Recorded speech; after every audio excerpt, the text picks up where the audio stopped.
এটা একটা গুলের প্যাকেট। শাইনুর রহমান সাহেব, আপনি কি গুল করেন? জি না। আপনাদের মসজিদ আমি ঢুকলাম, আসার আগে ভাই সাক্ষী, বাথরুমে গিয়েছিলাম আমি। বাথরুমে গিয়ে দেখছি বাথরুমে তাক করা আছে, আপনাদের তাক, তাকের উপর দিয়ে এতটুকু দেখা যাচ্ছে। আমি ভাবলাম কি, টেনে দেখছি এটা একটা গুল।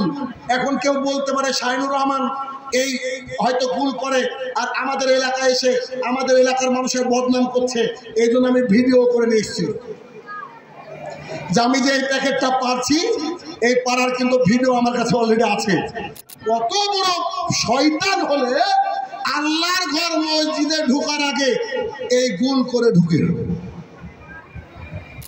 2 নম্বর সমস্যা, পান, বিড়ি, জর্দা, গুল, সিগারেট, এইগুলাকে মানুষ এখন হারাম মনে করে না, মনে করে। আমি তো আপনাদেরকে হাদিস শোনাবো গো, অনেক হাদিস, কিন্তু মাঝে যে কথা বলবো তাতে আপনাদের টনক নড়ে যাবে। সেটা কি শোনেন। আপনাদের এলাকায় গুল, খৈনি, জর্দা, বিড়ি চালু আছে? গুল খেয়ে মসজিদে ঢুকে এমন লোক আছে নাকি? এমন লোক আছে। বিড়ি খেয়ে মসজিদে ঢুকে? আচ্ছা, বিষয় হচ্ছে তো আমার কাছে মোবাইলটা আছে,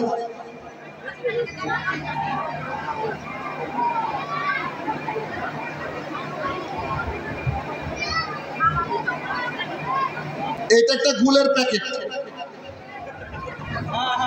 স্পেশাল নবাব গুল, সঞ্জীব কুমার সাহা, জিয়াদারা, জীবন্তী, মুর্শিদাবাদ। বলছে নকল হইতে সাবধান। এটা শাইনুর রহমান সাহেব, আপনি কি গুল করেন? জি না। আপনাদের মসজিদ আমি ঢুকলাম, আসার আগে ভাই সাক্ষী, বাথরুমে গিয়েছিলাম আমি। বাথরুমে গিয়ে দেখছি বাথরুমে তাক করা আছে, আপনাদের তাক, তাকের উপর দিয়ে এতটুকু দেখা যাচ্ছে। আমি ভাবলাম কি, টেনে দেখছি এটা একটা গুল। এখন কেউ বলতে পারে শাইনুর রহমান এই হয়তো গুল করে আর আমাদের এলাকায় এসে আমাদের এলাকার মানুষের বদনাম করছে, এই জন্য আমি ভিডিও করে নিয়ে এসেছি যে আমি যে এই প্যাকেটটা পারছি, এই পাড়ার কিন্তু ভিডিও আমার কাছে অলরেডি আছে। এবার কত বড় শয়তান হলে আল্লাহর ঘর মসজিদে ঢোকার আগে এই গুল করে ঢুকে। কথাকে বুঝাতে পারছি? আচ্ছা, এবার আসেন গুল কি বুঝাচ্ছি। আমি খুব খারাপ মানুষ ভাই, কিছু করার নাই।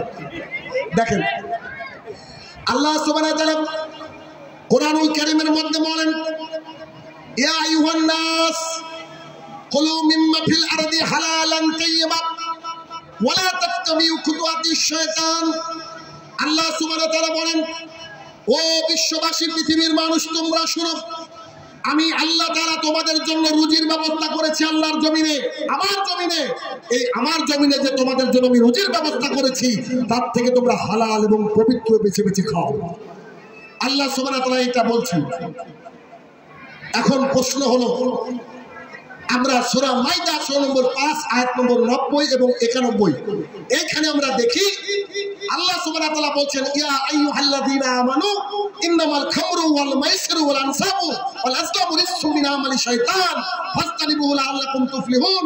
নিশ্চয়ই মদ, মূর্তি পূজা, ভাগ্য নির্ণয়ক স্বর, লটারি, এগুলো হচ্ছে রিজসুম, এগুলো হচ্ছে নাপাক বস্তু, এগুলো হচ্ছে নাপাক বস্তু, এ থেকে তোমরা দূরে থাকো। এখন প্রশ্ন হলো যে খামার, খামার মানে হচ্ছে মদ নয়, খামর মানে হচ্ছে নেশাদার দ্রব্য। আচ্ছা ভাই, ঠিক আছে, মদ হারাম বুঝতে পারলাম, কিন্তু গুল, খৈনি, জর্দা, পান এগুলো হারাম কোত্থেকে পেলেন? আন আয়েশা রাদিয়াল্লাহু তাআলা আনহা ক্বালাত ক্বালা রাসূলুল্লাহি সাল্লাল্লাহু আলাইহি ওয়াসাল্লাম, আয়েশা রাদিয়াল্লাহু তাআলা আনহা বলেন, রাসূলুল্লাহ সাল্লাল্লাহু আলাইহি ওয়াসাল্লাম বলেছেন, কুল্লু মুসকিরিন খামরিন, প্রত্যেকটা নেশাদার বস্তু মদ, ওয়া কুল্লু খামরিন হারাম, প্রত্যেকটা মদই হচ্ছে হারাম। আপনাকে বলি একটু শুনেন, কুল্লু মানে হচ্ছে সব, তো সব যদি হয় তাহলে কি বিড়ি বাদ, জর্দা বাদ? না, হাদিস যদি এমন থাকতো, আর আয়েশা রাদিয়াল্লাহু তাআলা আনহা ক্বালাত ক্বালা রাসূলুল্লাহি সাল্লাল্লাহু আলাইহি ওয়াসাল্লাম, কুল্লু মুসকিরিন খামরিন ইল্লা জর্দা, ইল্লা বিড়ি, জর্দা বাদ দিয়ে, বিড়ি বাদ দিয়ে সব হারাম। বর্তমান আমাদের এক শ্রেণীর আলেমরা ফতোয়া দেয় পান বিড়ি জর্দা গুল সিগারেট মাকরু, এই ফতোয়া দেয়। আর আল্লাহ রসুল কি বলছেন? কুল্লু, সমস্ত ধরনের নেশাদার দ্রব্য মদ, আর প্রত্যেকটা মদই বলেন হারাম।